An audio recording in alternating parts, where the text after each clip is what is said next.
السلام علیکم۔ سانحہ گل پلازہ میں جاباگ 22 سالہ شہروز اقبال کی میت گھر پہنچا دی گئی۔ رکت آمیز مناظر۔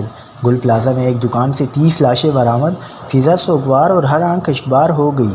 کیا آپ حالات حاضرہ سے آگاہی حاصل کرنا چاہتے ہیں؟ خبر کے پیچھے چھپے اصل حقائق جاننا چاہتے ہیں تو ابھی سبسکرائب کیجیے جلمل پاکستان کو اور ساتھ ہی گھنٹی کے نشان پر کلک کر دیں۔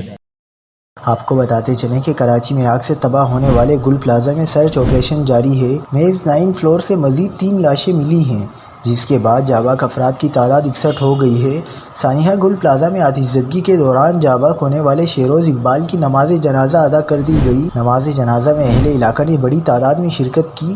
سانحہ گل پلازہ میں جاباگ شہروز اقبال کی میت گھر پہنچا دی گئی، جہاں رکت آمیز مناظر دیکھنے میں آئے۔ شہروز اقبال کی میز 9 پر کرکرے کی دکان تھی، جہاں وہ کاروبار کر رہے تھے۔ اطلاعات کے مطابق شہروز کوشش کے باوجود گل پلازہ سے باہر نکلنے میں کامیاب نہ ہو سکا، جبکہ دکان کا ایک کاریگر چھلانگ لگا کر زخمی ہوا۔ شہروز کی شادی 5 سال قبل ہوئی تھی اور ان کا 4 سال کا بیٹا ہے، جبکہ ان کے 3 بھائیوں کی بھی گل پلازہ میں دکانیں تھیں۔